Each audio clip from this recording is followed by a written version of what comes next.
Ils ont un musicien chrétien mon côté. Je dis bien, non peser ma parole nanga. Mon côté, oaza élevé Nzamba tombola. Azati. Ils ont un pasteur mon côté. Je dis bien à l'exception des personnes. Il y a un pasteur mon côté aza élevé les lots Nzamba tombola. Ma grand pasteur au tout le monde a donc apôtre Ngol va quand même qui Nzamba tombola bangote. Nzamba ebi bangote.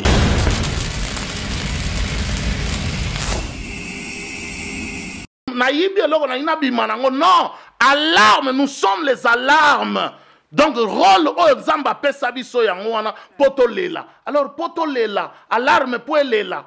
Et ça, on a besoin, il faut bien rabattre tout na bango. Je ne crois pas. Vraiment. Mais Toyoka Bamsou sur lobby, quand même, nous avons vu notre soeur passer à la télé pour démentir quand même information que c'est faux et tout. Mais Batoba lobby, est-ce que apôtre a eu quand même le temps d'appeler notre soeur pour nous retourner à Ekoye? Parce que moi, je vais l'appeler. Ce que vous avez dit. Je vais l'appeler pourquoi?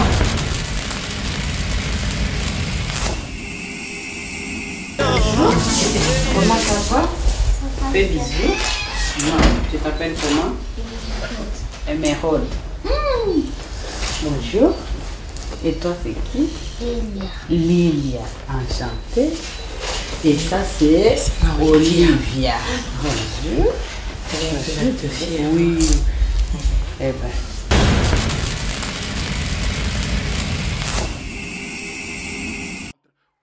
Bon remarquer bango nyoso bakoma batalukuta basali na nzambe wana nyoso conséquence ya liboso oyo elaka bango ezali lokuta po nzambe atya bango esprit de mensonge makambo balobaka verité ezalaka lisusu meme bapaye bakomi kokanga bango na bakuta baza lisusu na verité te meme matière ya mbongo okomona kaka donc bozo remarquer te babiloko nazoloba est-ce que na ba réseaux sociaux bozo landa te komona ba Patrice azalaka lisusu crédible te mais or mutu wana babengi Patrice Ngoyi Musoko na fungola parenthèse moko tangu Patrice Ngoyi bandai koyemba tangu azalaka na nzambe tangu nzamba bandako kosolola na ye tangu bandako condamner ba pasteur. Moi je me souviens. Susu moko nzamba bakisi na mokonzi mboka na biso.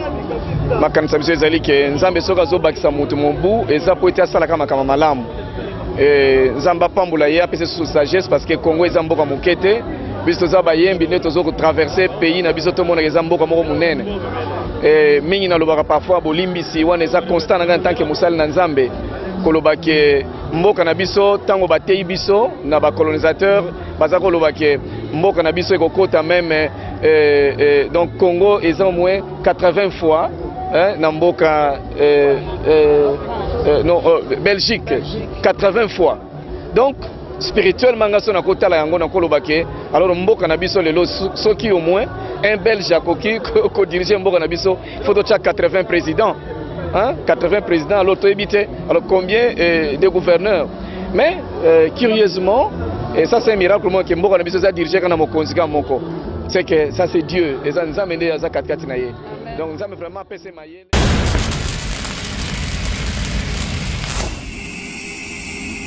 Révérend docteur Ngala Sibongwana, révérend Jean Bosco Kindomba Bongwana, Patrice Ngoyi Musoko Bongwana, Lor Mbongo Bongwana, révérend Mugalo Bongwana, évêque Mukuna Bongwana, prophète Denile Sibongwana, pour ne citer que cela, la liste est tellement longue. Ba o nyonso pe bazali na même lot que ba o touti gotanga bo Bongwana.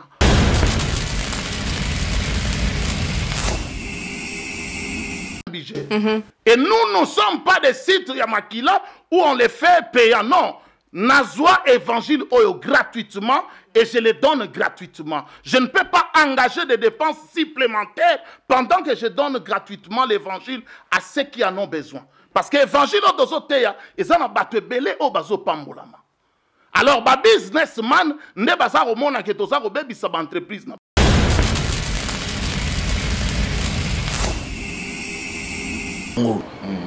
Ils ont un musicien chrétien mon côté. Je dis bien, non peser ma parole nanga. Mon côté, oaza élevé Nzamba tombola. Azati. Ils ont un pasteur mon côté. Je dis bien à l'exception des personnes. un pasteur moroté a élevé les lots on Nzamba tombola. Ma grand pasteur oh toujours mon donc apôtre Ngol va quand même qui Nzamba tombola bangote. Nzamba ebi bangote.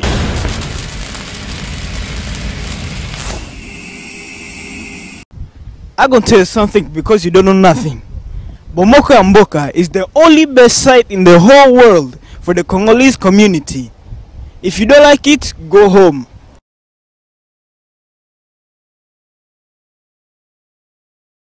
Go home. Nazo pambola bomoko ya Mboka mingi namoni penza etalisi pena eza bomoko ya Mboka ezwi Mboka efandisi Mboka ekonzi Mboka epesi Mboka oyo lolenge ya kozala na Mboka ya na biso bomoko ya Mboka oyo na senga na bandeko balanda bomoko ya Mboka nkola pambola bango okoki kozala moto olekisaka ngoma mingi na mabondeli mpe otonda onction okweyisaka bato kasi soki ozangi bolingo ozali se ngongolo ya pamba. Shalom, shalom, Nabino Nyoso, balandi à www.bomokeamboka.com et bienvenue na Katia City Nabino, bienvenue na Katia émission Nabino, le temps de la fin, comme d'habitude. Et les lots, les solo moko, ils ont tellement intéressant. Les lots, là sur conséquences, Yabassa et Anzambe, conséquences des hommes de Dieu qui trahissent la nation. Et ça, sujet moko, oyo tomona ki il faut to lobela, na musali Anzambe, aza déjà na plateau na biso, et bokoyo kaye, toza mituno to rotunaye, donc restez toujours branchés. Toyoka, les solos qui toko tomemebino les sumukolo ya lelo. Sans plus tarder, nako pesa déjà shalom na papa. Shalom ma fille. Bonne santé. Te kimia kolo azobate. Vraiment. Merci beaucoup. Papa Penya lelo to yambio lisusu mukolo lelo na émission absolue le temps de la fin. Poto lobela. Sujet oyo tobungisi mukolo lelo. Merci quand même nenge o dimi vraiment l'invitation à biso. Et avant de commencer, j'aimerais quand même aussi la biso moi prière moko ya mukuse après tokota vraiment na masolo na biso. Oui to bondeli kolo to pamboli lisusu présence na yo. Totiki moma kitoko e na maboko na yo Nzambe to sangani awa pona kosungana pona kokaba o ezali masolo o eko edifier ba ebele o bakolanda biso na nzela etando eke molimo mosantu kamba masolo na biso e bandeli kino suka nyonso o tokoloba awa ezala pona lokumu na yo toloba biloba loba te kasi yo tia biso tokoka koteya en vérité je vous l'ai dit to bondeli na kombo na Yesu na botolobi amen. Amen. Voilà, notre sujet du jour est sur les conséquences des hommes de Dieu qui trahissent la nation. C'est un sujet oyo tokomeka ko partager na bino elongo lelo. Tokota directement na vif ya sujet na biso tomeka déjà retourna apôtre LG Peniel. Et ma première question, apôtre, est de savoir quelles sont les conséquences des hommes de Dieu qui trahissent la nation selon la lumière de la parole de Dieu ou selon la Bible. Voilà. Oui, merci beaucoup pour la question.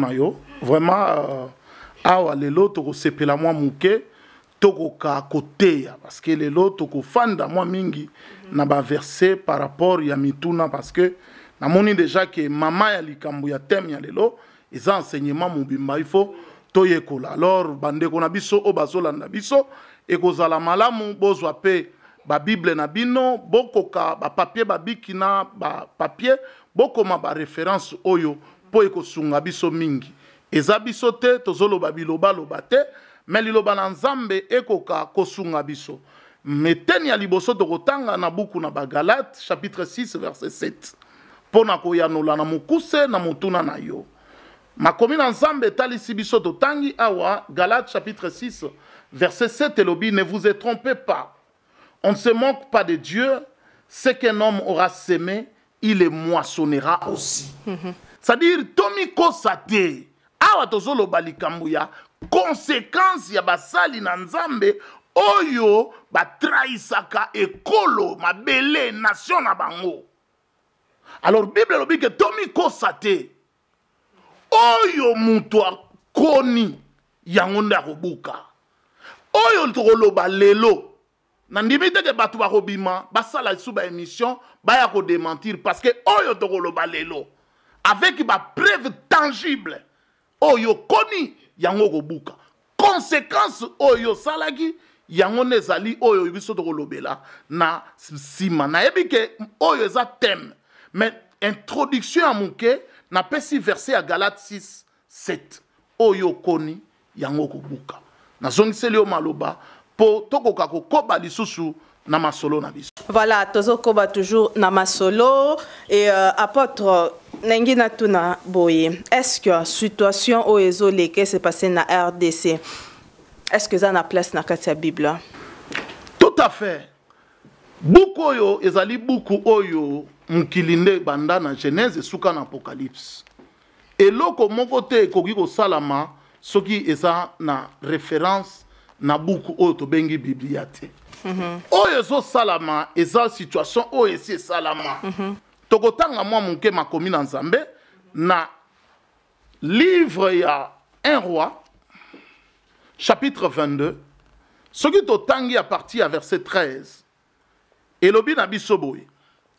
Le messager qui était allé appeler Michée lui parla ainsi. Voici les prophètes d'un commun accord prophétisent du bien au roi. Que ta parole soit donc comme la parole de chacun d'eux. Annonce du bien. Michée répondit, l'Éternel est vivant. J'annoncerai ce que l'Éternel me dira. Lorsqu'il fut arrivé auprès du roi, le roi lui dit, Michée, irons-nous attaquer Ramoth en Galate ou devons-nous y renoncer? Il lui répondit, monte, tu auras du succès, l'Éternel la livrera entre tes mains. Et le roi lui dit, combien de fois me faudra-t-il te faire jurer de me dire que la vérité au nom de l'Éternel? Michée répondit, je vois tout Israël dispersé sur les montagnes, comme des brebis qui n'ont point de berger. Et l'Éternel dit, ces gens n'ont point de maître, que chacun retourne en paix dans sa maison. Le roi d'Israël dit à Josaphat, n'ai-je pas dit, il ne prophétise sur moi rien de bon, il ne prophétise que du mal. Awa nakosuka wana po naza kosungela lisolo moko o esalamaki par rapport ya situation o ezoleka na mboka na biso. Nalobaki yango ke situation ya libération ya mboka na biso Congo, nation RD congolaise eza ko dépendre na biso batu na Nzambe. Tozali stratégique yango zomona ezala pouvoir ya occupation, ezala opposition, ezala ba tendance nyonso misu na bango ezali braqué likolo na biso parce que nous avons une grande responsabilité pour la libération de notre mère patrie. Mais awa tozotala groupe moko ya ba prophète oyo basanganaki bazako prophétiser lukuta. C'est la même situation sur les Kanambo Kanabiso. Nous avons un président qui est contesté par tout le monde. Nous sommes dans la situation d'occupation étrangère. Mais basali nanzambe bango basangani bazako kosa ko prophétiser bien balingi batu nyonso ba prophétiser neti bango. Mais biso tozana lignée ya ba Michée tokoki ko yate to prophétiser yango lelo toye tokobeta sete likolo ya situation. On a pas bateau yo ba messager oyo Bible zo benga bango ba sédécias muto batindaki mais na mboka na biso pe ba sédécias bazali na zone seliona no maloba par rapport ya mituna oyo tozokendela. Ezali na se ya mbula ya samedi 5 mars nde ba représentant ya ba église nyonso ba sambelaki pona ko consacrer mboka na maboko ya Nzambe. Prière pour le Congo initiée par ya représentant ya SCC Marini Bodo. To remarquaki pe forte mobilisation ya différentes églises locales à Kimbangisme, église des réveils musulmanes na ba adepte na bango nyonso mobilisés pe réunis pona ko soutenir démarche écuménique oyo. Voilà, apôtre, mais Tomonaki il n'y a pas très longtemps, c'était le 5 mars dernier, Tomonaki, on a vu de Kimanistes, on a vu de musulmans, de catholiques et tout, bon, on a vu pour Basamelela, Mboka et tout, Batunyo Soba Monaki. Est-ce que dans la Bible, il y a déjà eu moi rassemblement moko ya bongo est-ce que ça l'a ma déjà auparavant toza toujours na livre ya 1 roi merci pour na motuna na yo 1 roi chapitre 22 natangi verset 5 mbalo verset 5 elobi puis Josaphat dit au roi d'Israël consulte maintenant je te prie la parole de l'Éternel. Les rois d'Israël assemblant les prophètes au nombre d'environ 400 et leur dit irai-je attaquer Ramoth en Galate ou dois-je y renoncer? Et ils répondirent monte et le Seigneur les livrera entre les mains du roi. Rassemblement à les 5 ezali même rassemblement oyo et salamaki na époque ya roi Josaphat roi Israël. Mission oyo azalaki kolinga okende eza mission moko déjà vouée en échec. C'est la même chose, il y a un rassemblement au Salamaki le 5 mars dernier 2016 na Congo Kinshasa, na stade de Kamanyola, où on a vu il y avait un rassemblement de 400 prophètes. Mais Moukoloana peut ceux qui vont remarquer, il y avait un rassemblement écuménique. Écuménique, que toutes les tendances religieuses confondues, sans exception aucune. Il y avait le cardinal Azalaki, et à part l'église catholique, mais il y avait l'église protestante, il y avait l'église kimbanguiste, il y avait la religion des Noirs, il y avait Batuya Boudoudia Congo, Makessa, il y avait toute tendance confondue, Oyo Basambelaka, Bazalaki, voire même les musulmans. Tout le monde bazalaki, c'était rassemblement ya ba prophète. Bayaki po babondela par rapport ya glissement, par rapport ya troisième mandat. C'est-à-dire bazako défendre l'intérêt ya roi et non ya peuple. Or basali na Nzambe ba défendaka toujours intérêt ya peuple. Musali na Nzambe il faut défendre intérêt ya peuple. Yango tolobi ke na mboka na biso la première des choses na consultation. Et au lieu d'aller consulter l'Éternel pour aller dire au roi la vérité, bango bakende ba consulter l'Éternel na faveur ya roi contre le peuple. Or Nzamba zalaka jamais contre le peuple. Or peuple wana peuple congolais bazo souffrir. Peuple congolais baza lisusu na besoin ya régime oyo te na système nango. Baza na besoin lisusu te ya ba glissement na ba troisième mandat. Mais basali na Nzambe basangani ba bonde la le 5 mars botala trahison yango na zone selo maloba po awa toye tokotanga vraiment ba kombo parce que eza eloko o ezali tozana ba preuve tangible. Il s'est agi des échanges fructueux avec le chef de l'État sur des questions d'intérêt supérieur de la nation, en prévision du prochain dialogue entre Congolais. Il ressort des différentes rencontres de ces jours avec les responsables des églises que le dialogue s'avère nécessaire pour débattre des questions susceptibles de consolider la paix et la cohésion nationale pour les échéances futures. Le premier à être reçu par le président de la République, le cardinal Laurent Mosengo Passigna, souligne que le dialogue relève du vécu quotidien du Congolais. Le dialogue est l'objet de tous les jours. Il faut bien qu'il y ait un dialogue si l'on sait exactement ce que l'on veut. Et apparemment, le président connaît l'objet de ce dialogue. Le chef de l'État est en train d'examiner tout ce qu'on lui dit. Le message est le suivant.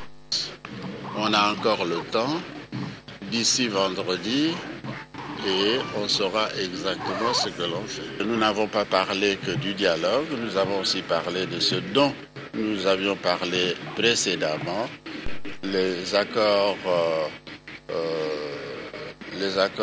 concordataires de notre pays avec le Saint-Siège, et nous avons aussi parlé de notre radio-télévision qui a été fermée pendant tout un temps. Nous demandons qu'on rouvre cette radio. L'Église orthodoxe implore pour sa part Dieu l'Éternel pour que la paix règne sur l'ensemble du territoire national. Nous avons demandé et prié à Dieu pour que la paix règne. La paix règne. Parce que nous, en tant qu'Église, notre rôle est de prier pour la paix. la paix qui vient du ciel pour que nous puissions vivre dans la tranquillité. La délégation des églises du Réveil au Congo encourage le président de la République pour ces consultations qui lui permettent d'être à l'écoute des uns et des autres afin de recueillir leurs avis et considérations. Et le chef de l'État nous a dit qu'il a d'abord accédé à la demande de ceux qui voulaient le dialogue. C'est pour cela, ayant accédé à ces demandes, et il fait des consultations pour pouvoir avoir les avis et considérations de tous ceux qui le consultent. Nous sommes des ambassadeurs de la réconciliation, selon la parole de Dieu.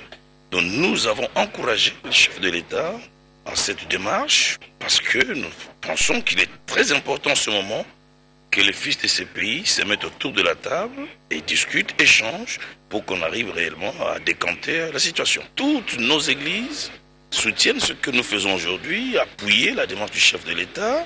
Et nous prions pour cela, pour que cela aboutisse à des résultats positifs. Donc nous sommes des hommes de paix. L'église c'est la paix, c'est l'amour, c'est la réconciliation, c'est le pardon, c'est la communion. Les églises indépendantes abondent dans le même sens, encourageant la tenue prochaine du dialogue qui permettra d'aplanir les divergences et de consolider la paix. Nous disons oui au dialogue et nous appelons tous les politiciens d'accepter le dialogue. Nous allons mettre ensemble les pensées, les idées, et c'est pour les Congo. Pour la paix, nous devons consolider la paix que nous avons gagnée pendant beaucoup de sacrifices, ensemble. Le président de la République, Joseph Kabila Kabange, a clôturé les consultations de la journée par des entretiens avec la délégation des chefs coutumiers, conduite par le grand chef Mounongo Mwenda Msiri. L'autorité traditionnelle entend accompagner le chef de l'État dans sa démarche pour l'aboutissement heureux du dialogue dans l'intérêt de la population. Nous lui avons dit que le chef coutumier du comité national que nous représentons est disposé à l'accompagner et que le dialogue aboutisse pour l'intérêt de la population. Nous les coutumiers, nous sommes habitués à l'arbre à palabre. Nous palabrons depuis toujours, depuis des millénaires. Et alors nous trouvons toujours une façon d'harmoniser les différends et que peu importe la situation, on va trouver la solution pour aller de l'avant. C'est dans un climat empreint de convivialité que se sont clôturées les consultations de ce mardi au Palais de la Nation. Vraiment.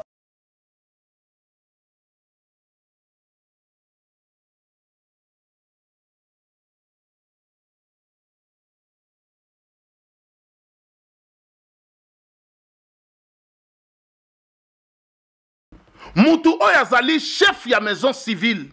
Il y a l'occupant Oyo Azana Mouto Mboka Nabiso, alias Joseph Kabila. C'est un pasteur. Mugalo, c'est un CDSS. Oyo ya koni akobuka yango. Trahison oya sali contre nation. Ayeba yango tôt ou tard. Tango Mboka Nabiso kozala libéré akobuka yango. Lor Mbongo azali CDSS congolais parce que y a s'afficher na Jézabel. Oyo babengi Olive Lembe. Bilili ekoloba na kanisa na régime bakotie la biso.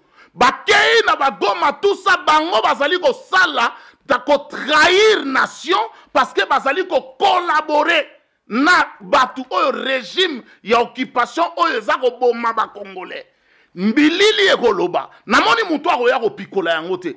Awa toyete ke to kosela batu makambu non. Bilili ekoloba tomoni walo mutenga akangi photo na Mugalo batu wana nyoso bazako trahir. Soni Kafuta azako trahir. Ngalasi azako trahir. Eveki Mukuna azako trahir. Denis Lesi azako trahir. Kiziamina azako trahir. Albert Kakenza azako trahir. Jean Bosco Kindomba azako trahir. Pour ne citer que cela. Cardinal Monsengo azako trahir. Marini Bodo oyazali président d'ailleurs.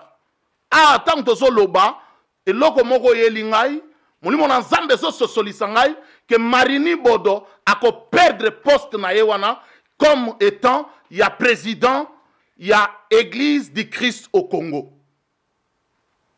Sinon à ma parole na continuer na lobi ke batu oyo nyoso ba église kimbangiste ba trahir Batouana Nyoso, ce sont des gens oyo, tozo benga bango ba CDSS, ba oyo ba préféré à cause ya bego na bango bakoka ko trahir mabele ya mboka na bango bango oyo bato bakokaki ko défendre moi ba intérêt bango batangu ba konzi baye ko consulter bango il fallait balobela ba konzi vérité mais bango ba préférer bazwa côté ya ba konzi côté ya occupation étrangère bato bazobo mabiso basangana na bango. Patrice Ngoï Moussoko, c'était Sédécias congolais, un grand Sédécias congolais. Bato basé belé dans lobby que la liste n'est pas exhaustive. Poto kokaso to bandi otanga awa mama émission ekosi la te mais une chose qui est vraie na mboka na biso Mutombo Kalombo l'apôtre Mutombo Kalombo, c'est un Sédécias congolais. Tant batunaka ya boyaka mais lelo oyo a trahir mboka na ye, a trahir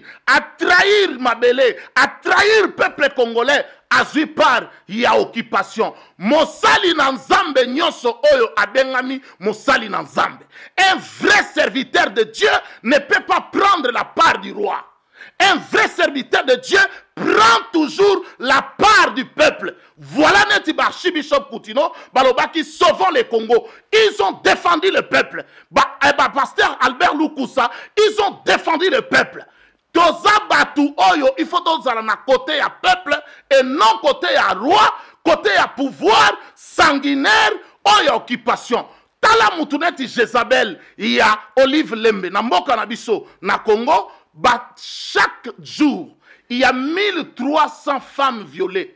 Mais hier Jezabel wana Olive Lembe oyo bakoma kokangama na lor mbongo oyo basangana de temps en temps na lor mbongo oyo baza toujours na sillage wana ye azako nié yango ba rapport mapinge bimi Congo na biso comme étant capitale mondiale ya viol. Mais celle-là, la Jezabel d'Olive Lembe, abimi aleki alobi, non, bolingi bo shipe mubali nangai, a balayé argument, rapport nyonso oyo, ezako bima, o ezako confirmé que Congo na biso, ezali capitale mondiale ya viol. Quand vous, femmes comme moi, vous voulez me chipper, ou chipper à l'autre son bien le plus précieux qui se trouve être son mari. S'il vous plaît, surtout aussi quand il s'agit de la belle famille, principalement les belles sœurs qui s'en mêlent. C'est toujours la femme. Alors, batwa boye bisangai que non, tango yo kangami na ye, c'est très dangereux, c'est trop dangereux, c'est forme ya trahison. Na lobi yango ke batwana, ce sont des traîtres de la nation, peu importe ma justification. Bakoki ko pesa, mais eko convaincre mutute, eko convaincre kaka ba fanatique, eko convaincre kaka batu oyo basalaka évangile ya ventre, pe ko convaincre kaka bango ba businessman. Mais biso toza bana na Nzambe, biso toza bato na Nzambe, tozali basali na Nzambe, toza ba businessman te, tozali ba bouche autorisée de Dieu. Nous prenons toujours les côtés du peuple et non les côtés du roi. Voilà la différence ezali entre biso na basedesias congolais oyo ndambo na uti kotanga na zongiseli o maloba. To comprendre vraiment très bien, donc ce to comprendre bien ba sedesias wana eza basali nzambe oyo baza ko trahir mboka, c'est ça. Tout à fait. Parce que sedesias yem bazalaki mukonzi na bango, neti mugalo oya kendaka zwaka ba contact. Alors batu ya ndenge wana yebisanga vraiment pona mboka. Tozana besoin na bangote mais baye barango oyo yo koni okobuka yango. Vraiment, apôtre, mais ce total bien, il y a certaines personnes n'approuvent pas votre franc-parler. Baoloba, ozo, jugez moi trop, et pourtant la Bible nous dit de ne pas juger. Qu'en dites-vous? Oui, merci beaucoup pour Namotuna. Je vais répondre à cette question dans 4 volets. Premier volet, je ne juge personne afin de ne pas effreindre la parole de Dieu. Parce que la parole de Dieu ne nous demande pas de juger. Deuxième volet, je condamne et je dénonce le mal. Selon Ephésiens chapitre 5, verset 11. La Bible est claire là-dessus. Et l'obi, condamnant les œuvres infructueuses des ténèbres. C'est-à-dire, ne prenez point part aux œuvres infructueuses des ténèbres, mais plutôt condamnez-les. Selon, je dis, je condamne et je dénonce le mal dans ma mère patrie, même dans le milieu à l'église, dite de réveil, dans toute l'église, dans ma tendance nyonso, dans ma dénomination nyonso, oyo eza na mboka na biso Congo, nakoki ko prendre part jamais. Troisième volet, je propose toujours une piste de sortie ou un issue de secours en exhortant la vraie repentance aux œuvres mortes. Na yakate que na condamné kaka non. Ce qui na condamné, na dénoncé, je propose une issue. Et l'issue de secours au na yakanango, na te yaka bango la vraie repentance aux œuvres mortes. Et quatrième et dernier volet, na kolinga totanga mwa muke texte moko na Nouveau Testament, po batumsu baloba mais wana ye moko muta répondre. Alors, Nouveau Testament, dans 1 Corinthiens, chapitre 2, verset 14. Et ce sont les Sébissonini. Et le dit, mais l'homme animal ne reçoit pas les choses de l'Esprit de Dieu, car elles sont une folie pour lui. Et il ne peut les connaître parce que c'est spirituellement qu'on en juge. Bato belé, oh bazaba homme animal, et ça moi difficile pour comprendre discours nangai, pour saisir message nangai, pour comprendre ce que nous sommes en train de parler. Moi, je ne suis pas un fanatique aveuglé. Je ne suis pas un sentimentaliste. Je ne suis pas quelqu'un qu'on peut facilement l'embourber. Non. Moi, je suis un anticorruptible. Je suis quelqu'un, oyo, en matière évangile, même ceux qui n'ont quoi in a l'isumu, n'biso tozana baraya ba David. Même ngamoko, ceux qui n'ont quoi in a l'isumu, n'akolobake na quoi, je préfère que Satan yo kasoni. Mais n'akoyate pour se justifier. D'ailleurs, pour conclure, tout ce qui se justifie, la justification n'est pas de Dieu. Parce qu'il y a un seul justificateur. Oh, ya justifiabiso, c'est Jésus-Christ. Ce qui yo, osako se justifier. Bongo justification à Jésus-Christ. Et ça n'a à mon côté. Un enfant de Dieu ne se justifie pas. Problème est que soko kutami na mabe. Nene David a kutamaki na mabe. Mosakoli na tabi melie. Ayebisie mabe. David a reconnaîtra kiango. Tambalobi que cet homme c'est toi. Abuka ki mabolongo. C'est ce que nous faisons. Tamba yebisio ke ndeko nangai bongwana. Ndeko nangai tika banzela wana. Je ne crois pas qu'il n'a jugé Moutou. Stomisalozo sa les ananzela ya mabe. Lelo toza na monde internet. Tout est allé déjà informatisé. Et c'est sous ba époque où on est allé quitter. Ba preuve tangible les allés. Ba tout nyo sonnet on atangi awa. Régie ekoche la biso. Ba séquence ya Moutou na Moutou. Pour ba oyo ba robimali sous que non. Otangi biso.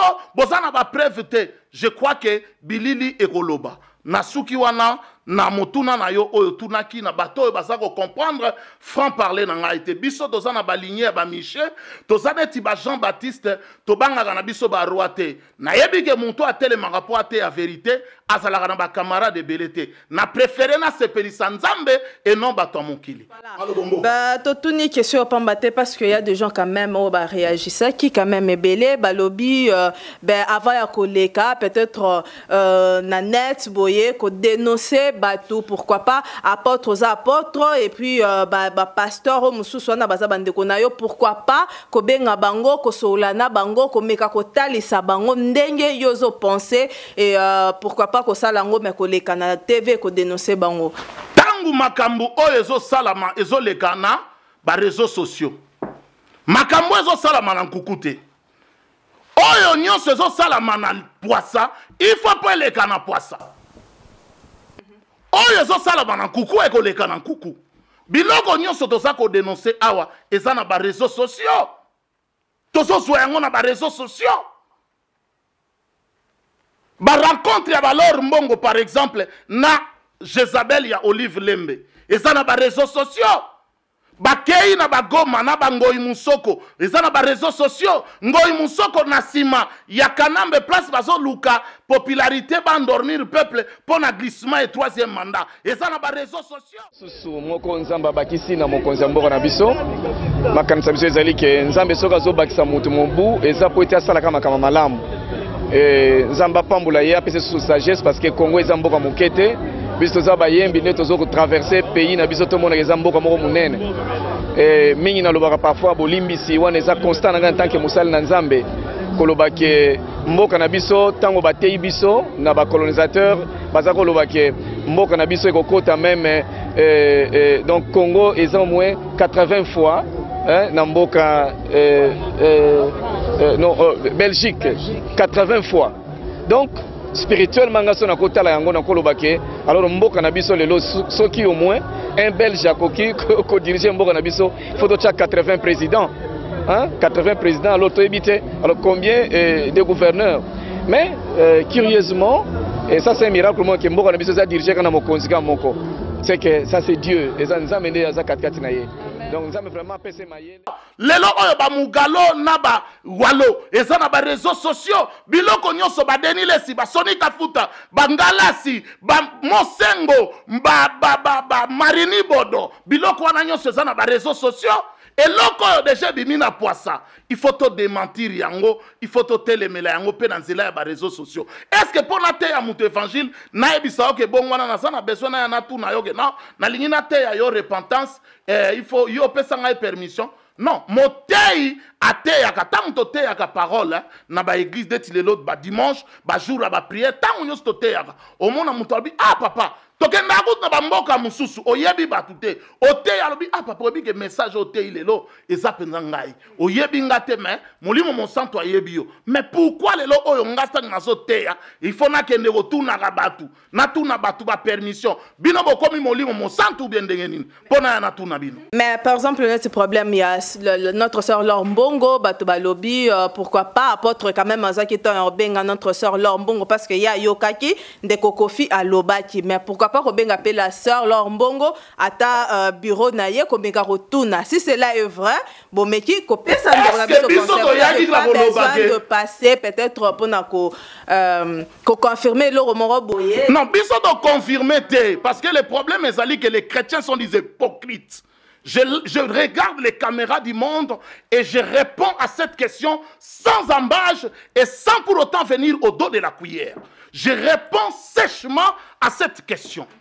La personne qui a mis le feu, les pyromanes, c'est Kofi Olomide. Mais pourquoi eux-mêmes, ils n'ont pas porté plainte à Kofi Olomide? Parce que Kofi Olomide, Moutoualeki, Naba Média, à Lobby Yango, nous on a relayé ce qui était déjà dans les médias, dans les réseaux sociaux. Et nous, on a donné, si ce n'est le cas, on a demandé aux frères. On les a demandé, c'est ça ce que je dis, n'a répondu à qui? Moi, je ne viens pas seulement condamner et dénoncer, mais je donne une piste de sortie. La meilleure piste de sortie, c'est la vraie repentance aux œuvres mortes. Et je dis aux frères, si, ou à la sœur, ou au groupe, si cela est né ainsi, repentez-vous. Et ce n'est pas en nous de venir appeler les gens. Qui sommes-nous? Nous ne sommes pas des juges. Nous ne sommes pas en train de juger les gens. On a dénoncé quelque chose si ça s'avérait ainsi. Et ça n'a pas été belé pe oyope basaka kana système wana.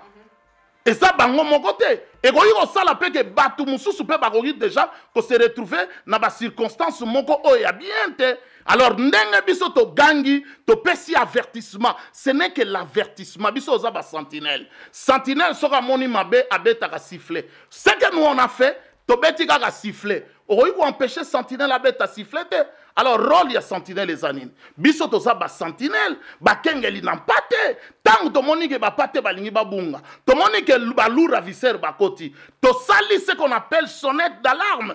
Ah on a mis la poto. Banda kunyo se za na balarme. Mitu kanyo se za na balarme. Pourquoi ba tchaka alarme? Alarme tout na mutu ke non? Kolom na lingi na lela alarme. Yebi sangay maman, ça n'a pas de sens. Ce qui moutoua simbi kaka voiture dans denga mabe et déclencher les lits. Ce qui yibi dans magasin, olingo bi manelo ko futite neti ba chaba alarme il faut aller là. Ba ko tuna te ko non, na yibi loko na ina bi manango non. Alarme, nous sommes les alarmes. Donc rôle au exemple pesa biso yango wana poto lela. Alors poto lela, alarme po lela. Et ça a besoin, il faut bien rabattre tout na bango. Je ne crois pas. Vraiment. Mais Toyoka Bamsouso Balobi, quand même, nous avons vu notre sœur passer à la télé pour démentir quand même l'information que c'est faux et tout. Mais Bato Balobi, est-ce que Apôtre a eu quand même le temps d'appeler notre sœur pour nous retourner à Ekoye? Parce que moi, je vais l'appeler. Vous avez dit. Je vais l'appeler pourquoi? Ndam Nabimisa Kiango. Non, les chrétiens, ce sont un peu d'être hypocrites. Kofi Moutabimisa Kiango. Pourquoi Bango Bagena autour dans Bango Yé Lor Mbongo na Kofi Balana Kishasa? Pourquoi Batuna Giete? Pourquoi ils ont peur de Kofi, mais ils veulent maintenant coacher missile na Bango vers les côtés faibles? Non, soyons sérieux. Nous, on a fait notre travail d'alarme. On n'a pas besoin d'appeler les gens. Qui sommes-nous? Qui sommes-nous pour appeler les gens et dire que non, nous on fait nos émissions. Cette émission, on n'a pas commencé aujourd'hui. C'est une émission qu'on les fait. Oui. On avait commencé avec des enseignements, les fléaux qui rongent l'Église. Oui. Nous, on donne nos séries des émissions. Alors, quand une situation arrive, on vient avec les thèmes et nous débattons par rapport, et nous donnons la lumière par rapport aux Saintes Écritures dans la situation. Alors, est-ce que pour topper sa situation, il faut tout nabattre? Parce que le communauté, to lobela ki makambuya galo, apôtre walo, mutenga malachi. Il faut to benga apôtre walo, to lingi to lobela yo, to lobe lor mongo. Mais c'est un budget. Nana futa rabiso, c'est un budget. Appeler les gens au téléphone, c'est tout un budget. Et nous ne sommes pas des sites Yamakila où on les fait payant. Non. Nazwa évangile oyo gratuitement et je les donne gratuitement. Je ne peux pas engager des dépenses supplémentaires pendant que je donne gratuitement l'évangile à ceux qui en ont besoin. Parce que l'évangile odozoteya, ils en ont battu belé au bazo pambolama. Alors, ba businessman, ne baza romona ke toza ko bebisa ba entreprise na bango. Ezaneti apôtre Paul, tango ba komi, moi si wana azalaki posséder, azalaki na batu oyo ba bandaki ko investir likolo na ye po na ba entreprise na bango. Be apôtre Paul bango ba komaki batu oyo baza ba destructeur ya misala ya Satana. Nous sommes dans ce rang là pour détruire misala Satana. Voilà pourquoi batu ba romona ngo mabe, mais je ne crois pas qu'il y a des mabe parce que biso to yaki te toloba ke non et loko boy to moni yango na ba réseaux sociaux to relayer kake loko wana to pesi lecture ya parole de Dieu et une piste de sortie si c'est ainsi alors soki bango ba mona yango mabe ba toucher Kofi c'est Kofi Mundalobi et c'est biso atoloba yango non donc c'est un faux débat et on ne peut même pas s'attarder là-dessus. Donc, tu continues à mettre exactement, moi, sujet na bisoté, toyaki normalement pour to lobela sœur leur mbongote, mais bisoto salaki oyo to salaki bomona ki batila ibino na vidéo na ndenge makamunyo so elekaki ndenge ndeko na biso Kofi alobaki, voilà, to salaki yango boyoki réponse ya Thomas Pegnel, voilà, to za wate pona ko condamner bato ou bien non. Voilà, to continue toujours dans le sujet na biso wanezakika mutuna batuna qui par rapport à l'émission précédente sur notre sœur Laure Mbongo aza toujours ndeko na biso to linga mingi. Voilà. Et apôtre to le kana mutuna mususu. Vraiment, est-ce que okoti ko expliquer biso un peu d'une manière générale la doctrine ya Balaam et ses conséquences en fait en RDC? Oui, je crois que to bandana nous na vraiment, quelle est la conséquence directe que l'Éternel afflige aux hommes de Dieu que les rois corrompent? D'accord. Na fandika na 1 roi, chapitre 22. Nagotanga quelques 3 versets. 1 roi, chapitre 22. Natangi verset 21, tina verset 23. Et un esprit vint se présenter devant l'Éternel et dit, moi je le séduirai. L'Éternel lui dit, comment? Je sortirai, répondit-il, et je serai un esprit de mensonge dans la bouche de tous ces prophètes. L'Éternel dit, tu le séduiras, et tu en viendras à bout. Sors et fais ainsi. Et maintenant, voici l'Éternel a mis un esprit de mensonge dans la bouche de tous les prophètes qui sont là. Et l'Éternel a prononcé du mal contre toi. Première conséquence Nous sommes les enfants de la vérité. Jésus-Christ est la vérité.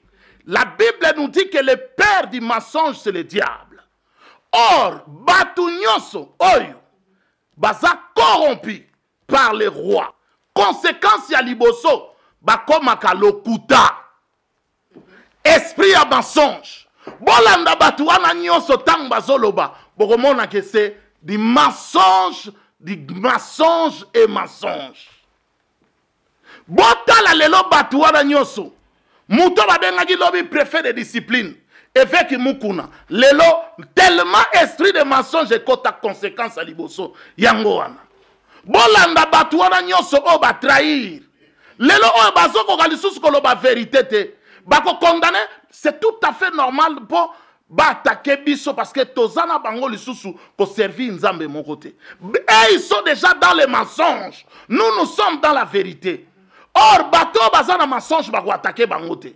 Omoni neti Kofi, azana mensonge bako attaquer te, bako yaka biso bato vérité. Oh no bino fale boye, oh bino bo sali boye. Bamso bo pesa ba verset biblique te. Oh eza business, oh boye na boye. Mensonge sur mensonge.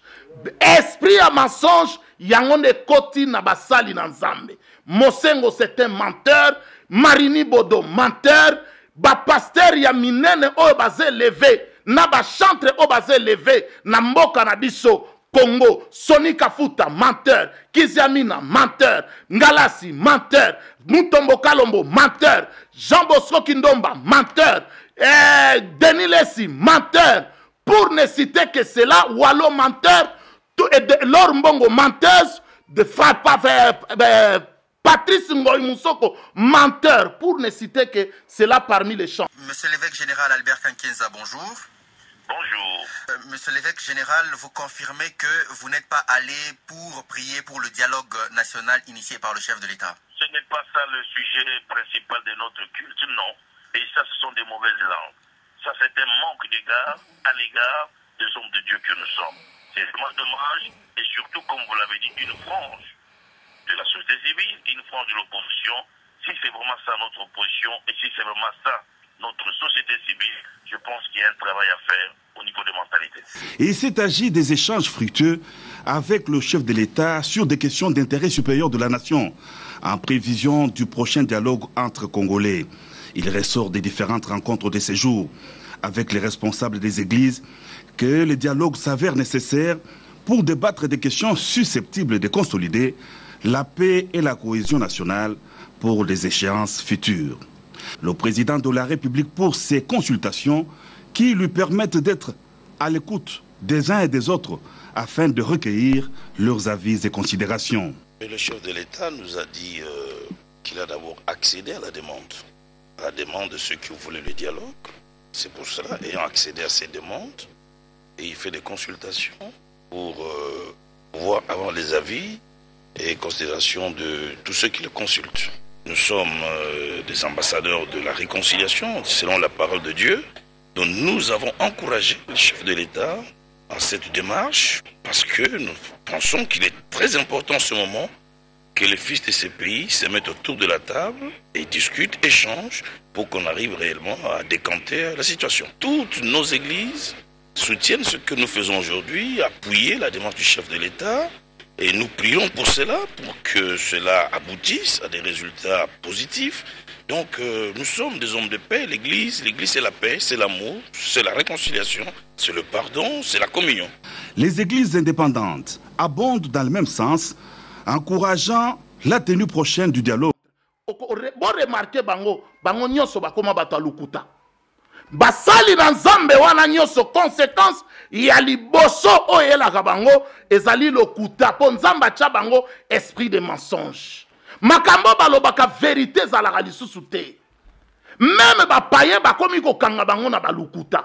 Bazali lisusu na vérité te. Même en matière ya mbongo. Okomona kaka même donc bozo remarqué te babiloko na zoloba est-ce que na ba réseaux sociaux bozo landa te komona ba Patrice azalaka lisusu crédible te mais or mutu wana babengi Patrice Ngoyi Musoko na fungola parenthèse moko tangu Patrice Ngoyi bandai ko yemba tangu azalaka na nzambe tangu nzamba bandako solola na ye ntango abanda ko condamner ba pasteur. Moi je me souviens, biso tozalaka na ye toujours.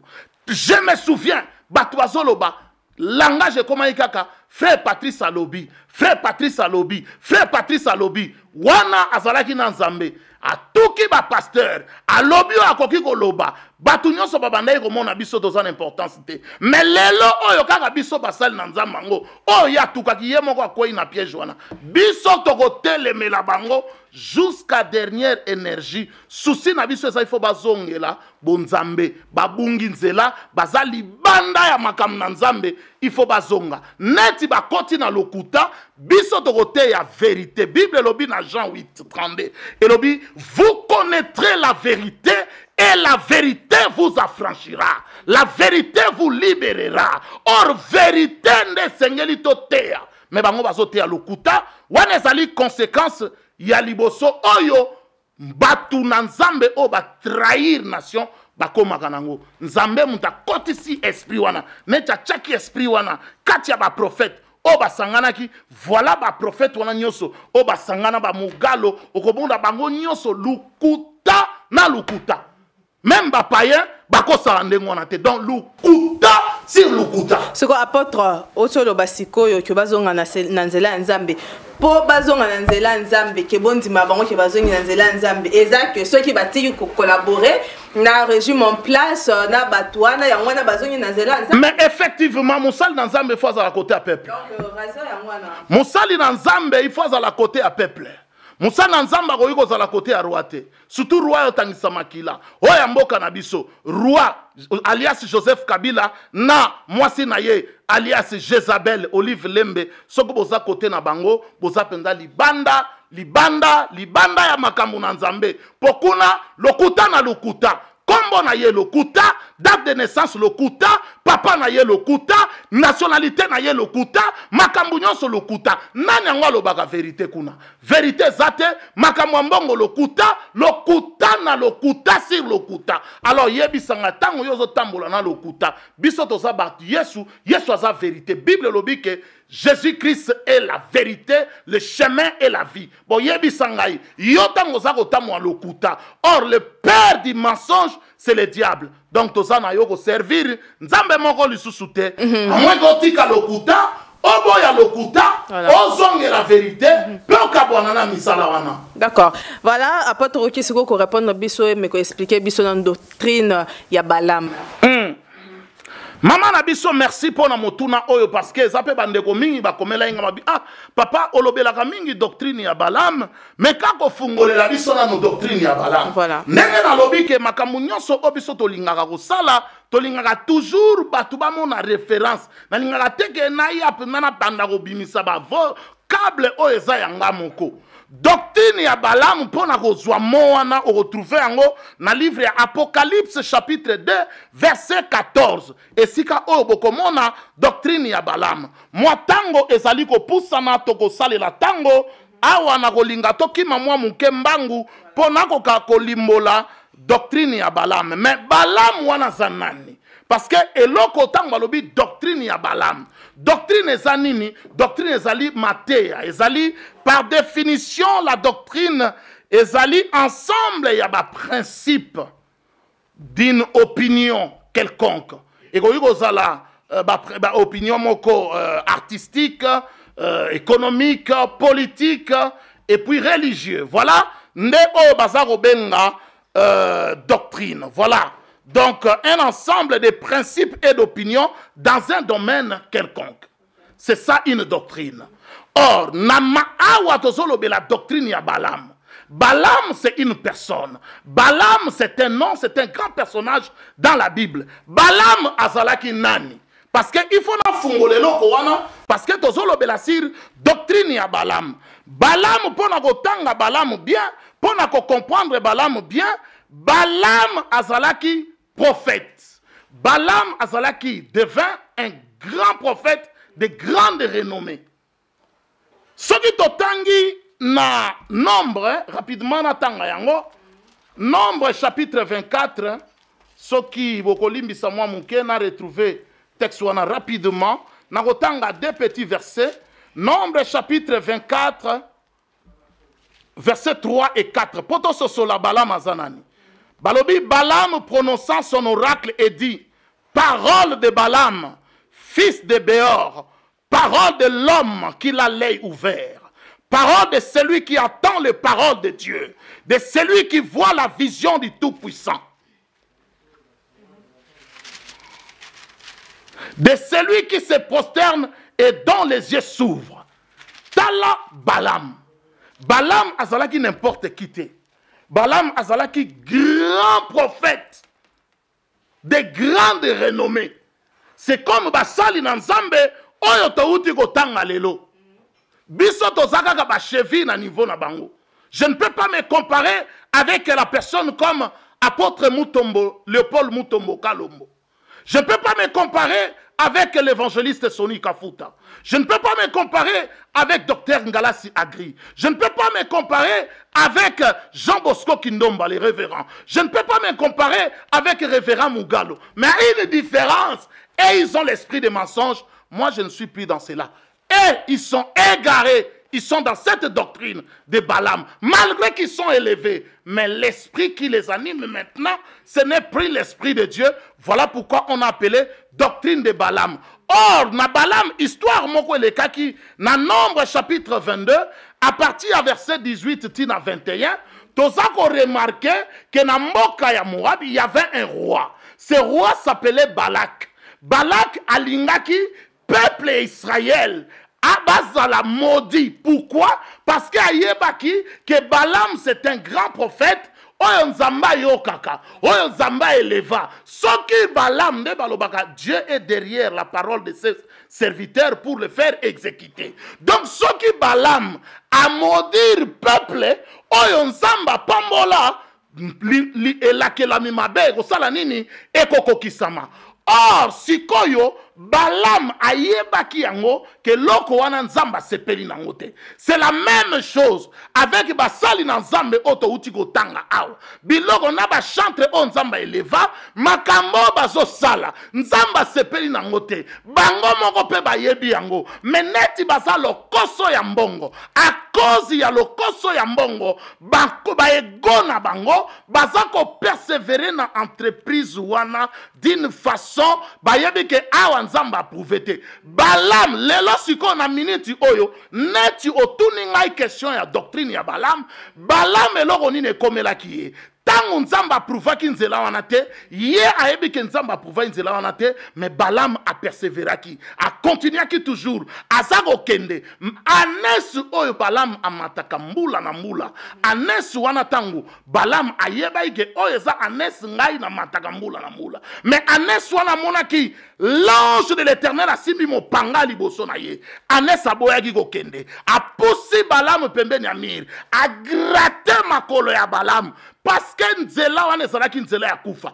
Combien de batulelo oyo bayebi ke misala o bazo sala nzambe deja za ko gratter bango na ye na telemi siko neti Anes nazako loba po Bible lobi ke Anes alobaki likambo ya kokamwa punda oyo batu ba mataka elobaka te. Mais Balaam neti aboyaki koyoka lelo pe na ye auprès ya batu na nzambe congolais na ye neti punda. Biso toza bana oto fandaki na makolo na bino, toza bana oto yekolaki makambo na nzambe na sa makolo na bino. Mais neti bobungi nzambe achi maloba na ye kati na biso neti ba Anes poto yebisa bino ke nzela oboponi eza nzela mabe, nzela oboponi eza nzela ya kufa eboyeba yango. Conséquence nango ekozala régime wana ekokende. Mais bino ba ministère na bino ba misala oboza kosala bandegre boyembaka ekomi na pokoso ya libela na libela parce que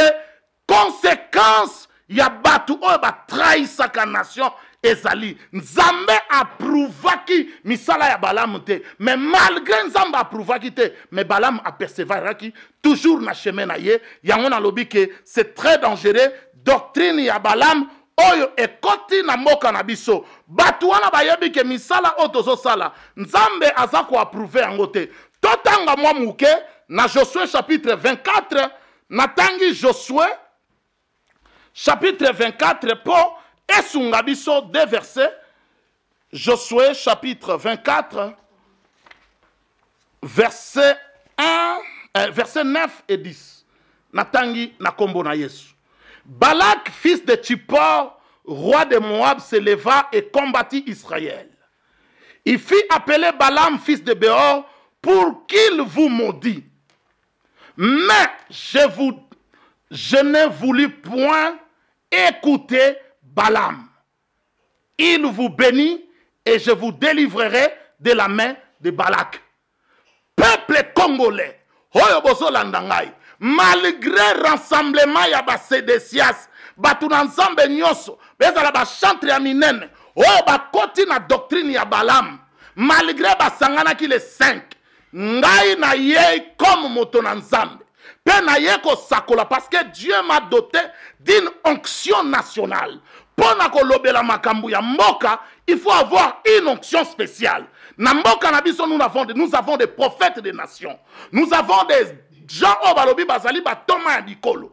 Tala tangu yango oyo na ba makambu aboye nde batu ba sere bazalaka na besoin ya ba prophète des nations pour ba pesa lumière, ba pesa o ezali penser en Nzambe par rapport à l'école. L'école na biso, et cause la détruite par alias Joseph Kabila, na occupation rwandaise. L'école na biso, et cause la détruite na système, na ba venturier, ba sédécias, ba menteur, ya ba onyo so basé levé, comme ba homme de Dieu, o ba trahir moka. Malobana bango, ezali ni le sans effet. L'école na biso, et cause la libérer, et Dieu sera du côté du Congo, et toko témoigner journée à l'élo que Dieu sera toujours de notre côté. Batunyo sote basa batoyo bakendaka na côté ya Balaam. Eza na masolo pona kende mwana lombangu parce que ça domaine moko très dangereux, ça motuna moko très profond na meka ko fandisa yango mwa muke. Conséquence yezali toujours na basali na Nzambe oyo nyoso bakoti na doctrine ya Balaam. Balaam, nyoso bakotaka na doctrine ya Balaam, baza na conséquence ya liboso eza lukuta. Bakomaka bato lukuta. Lukuta. Conséquence ya mibale kanda na Nzambe eza likolo na bango. Eloko baso bosana, yango tozo te ya bango repentance. Soki ba se repentir te. Kanda ya Nzambe ekozala likolo na bango à cause ya trahison. Ya mabele, ya mboka, na biso RD Congo. Eloko ya misatu. Bango, baza batu oyo, ata oyebisi bango vérité. Ata obenge na téléphone, akoyoka yo lisusu te. C'est peine perdue. Tina moko ya kokonde na bango sous na domaine wane zate, il faut oyebisa bango vérité en face. Soki babongwani, gloire au Seigneur. Soki baboyi, kanda ya Nzambe ekozala likolo na bango po ce qu'un homme aura semé, il le moissonnera. Nation batraisaka yango te. Malgré les avertissements, mais on remarqué que baza toujours tranchant, baza violent, neti sédécias, asuka ki wanate, apapulaki, Michel Mbata, Michel Obinaye, conséquence ya minei, bakokoma kokima, de chambre en chambre. C'est une expression biblique. Ce qui est en nombre 22, à partir du verset 28, et puis au verset 34, bakokima de chambre en chambre. C'est une expression. Le temps nous donnera raison. Le temps nous dira. Le temps est sambi sabiso. Le lobo sepela, bozana mbongo, bomoni boza élevé, bino bomoni que non, boza intouchable, bakoki kolobela bino te, boza na ba clamer na bino, boza na ba fanatique na bino, oyo baza kotinda bino na libunga.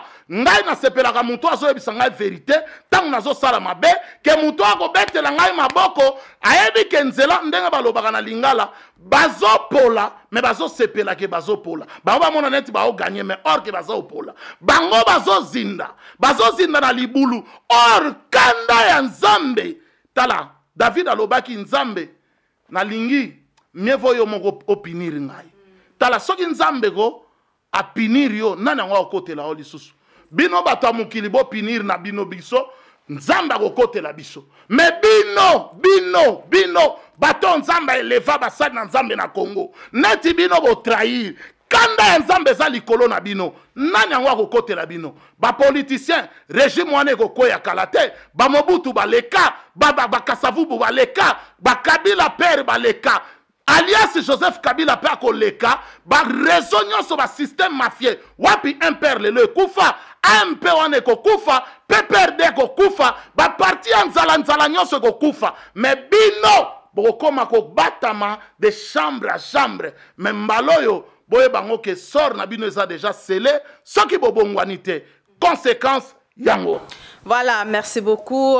Tout ce pays vraiment na réponse Thomas Osukope Sabiso vraiment ezaramala mo parce que ya pesarana ba verser à l'appui donc bozo comprendre azo loba et puis azo Sabiso na ba verser vraiment apôtre Tokomi déjà kochité na émission na biso mukolo lelo mais il y a un frère atinda qui questionne aye alinga ki atuna par rapport il y a thème na biso mukolo lelo atunya bitotuna apôtre.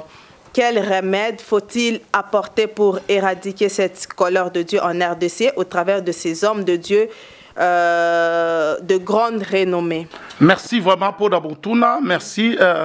Wana nako lobate to tanga directement ma commune et ko répondre par rapport nazui beaucoup ya suka ya Biblia beaucoup ya emoni selito apocalypse na eteni ya mibalenzela ya zomina motoba na tangi na lombangu po bayebisi biso a minute na biso déjà esili toyoka oyo nini makomi lobi Apocalypse chapitre 2 verset 16 lobi répands-toi donc sinon je viendrai à toi bientôt et je les combattrai avec l'épée de ma bouche.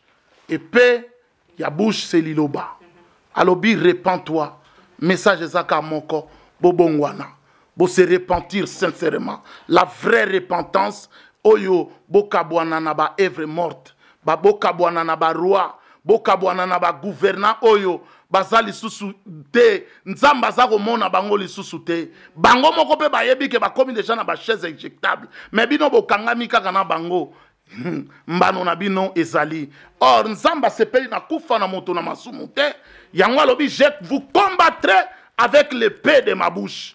Or liloba o ezali épée mopanga tangu nzamba zo tinda liloba eza pona ko kajole ote ozako umela na mabe ndeko bongwana bobongwana basali na nzambe wana nyonso babongwana évangéliste Soni Kafuta bongwana Patrice Ngoy Musongo bongwana apôtre Lachimu Chenga bongwana révérend docteur Ngalasi bongwana révérend Jean Bosco Kindomba bongwana Patrice Ngoy Musoko bongwana Lor Mbongo bongwana révérend Mugalo bongwana évêque Mukuna bongwana prophète Denilesi bongwana pour ne citer que cela la liste est tellement longue ba o nyonso pe bazali na même lot que ba o to utigotanga bongwana wana ezalaki remède tokisi otopesi pona bango ndeto lobaki biso toyaka kaka kokondane mpe kodénonce te mais toyaka mpe quand même na ici de sortie yango tolobi la vraie repentance aux œuvres mortes. Voilà, merci Tokomi Nasuka et merci Nabino Nyonso Oyo Bozala qui connecté sur votre site www.bomokoyamboka.com pour naroyoka toujours bamate ya kitoko enseignement et tout. Donc je crois que place Bozali vraiment bosepeli et surtout que tant mosala nzambe à lobaka ndenge pe sa rapé ba verser, il faut toujours na moi papier na moi stylo pe pour na tokomaka et ça là vraiment malamu makasi pototanga après. Merci vraiment Nabino Nyonso, na remercier Bino, na remercier notre boss Momo Digital, na remercier Maman Pauline, notre maman, je te remercie, je te salue là où tu es.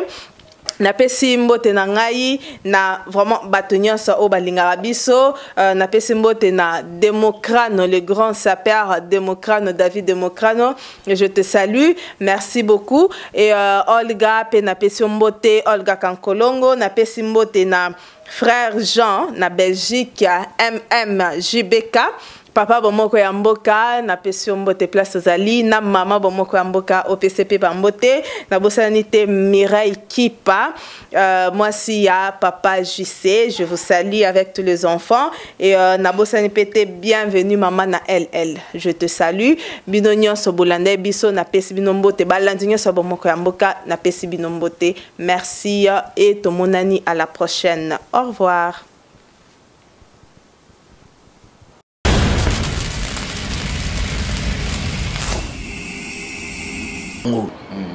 Ils ont un musicien chrétien mon côté je dis bien non peser ma parole nanga mon côté oaza élevé onzamba tombola azate ils ont un pasteur mon côté je dis bien à l'exception des personnes il y a un pasteur mon côté aza élevé les lots onzamba tombola ma grand pasteur au toujours mon donc apôtre Ngol va quand même qui nzamba tombola bangote nzamba yebi bangote.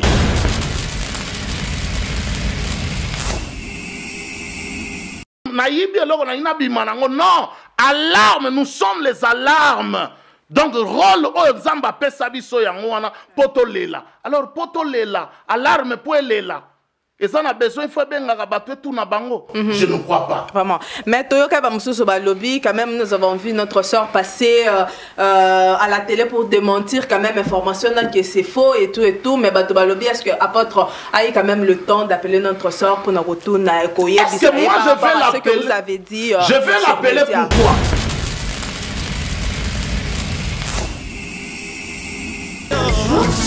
Comment ça va? Fais bisous. Tu t'appelles comment?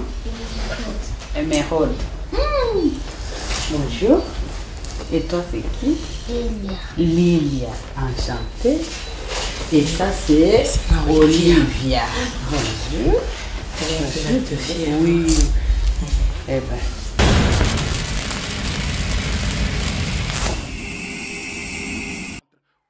Bon remarquer bango nyoso bakoma batalukuta basali na nzambe wana nyoso conséquence ya liboso oyo elaka bango ezali lokuta po nzambe atya bango esprit de mensonge makambo balobaka verité ezalaka lisusu meme bapaye bakomi kokanga bango na balokuta baza lisusu na verité te meme matière ya mbongo okomona kaka donc bozo remarquer te babiloko nazoloba est-ce que na ba réseaux sociaux bozo landa te komona ba Patrice azalaka lisusu crédible te mais or mutu wana babengi Patrice Ngoyi Musoko na fungola parenthèse moko tangu Patrice Ngoyi bandai koyemba tangu azalaka na nzambe tangu nzamba bandako kosolola na ye tangu bandako condamner ba pasteur.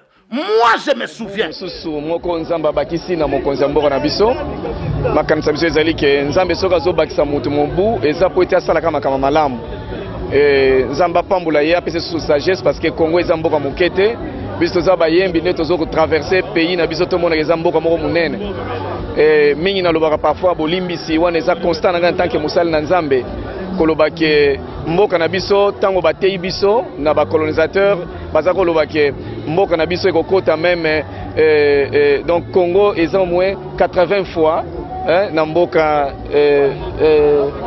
non Belgique 80 fois donc spirituellement ngaso na kotala yango na koloba ke alors mboka na biso lelo soki au moins un Belge akoki ko diriger mboka na biso faut to 80 présidents. 80 présidents, alors combien de gouverneurs? Mais curieusement, et ça c'est un miracle que Mboka Nabiso a dirigé quand Moko, c'est que ça c'est Dieu, et ça nous a amené à Zakatinaye. Donc nous avons vraiment passé maillé.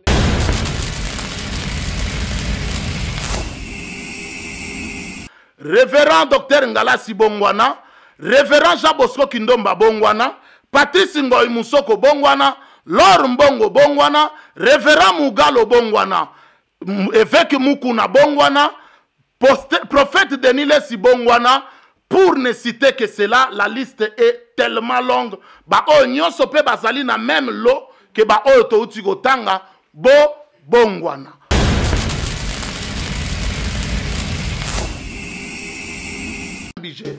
Et nous ne sommes pas des sites Yamakila où on les fait payant, non. Nazwa évangile oyo gratuitement et je le donne gratuitement. Je ne peux pas engager des dépenses supplémentaires pendant que je donne gratuitement l'évangile à ceux qui en ont besoin. Parce que l'évangile odozoteya ezana bato belé o bazo pambolama.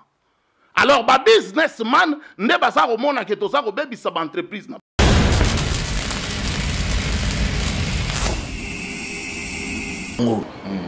Ils ont un musicien chrétien, mon côté, je dis bien, non, peser ma parole. Mon côté, oisa élevé, on zamba tombola. Azate. Ils ont un pasteur, mon côté, je dis bien, à l'exception des personnes. Il y a un pasteur, mon côté, oisa élevé, les lots, on zamba tombola. Ma grand pasteur, tout le monde a donc apôtre Ngol va quand même qui zamba tombola bangote. Zamba ebi bangote.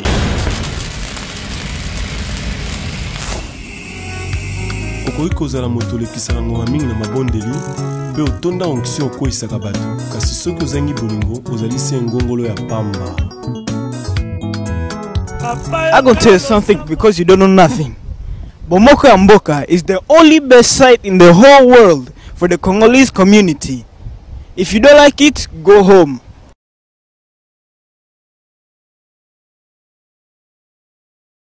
Go home.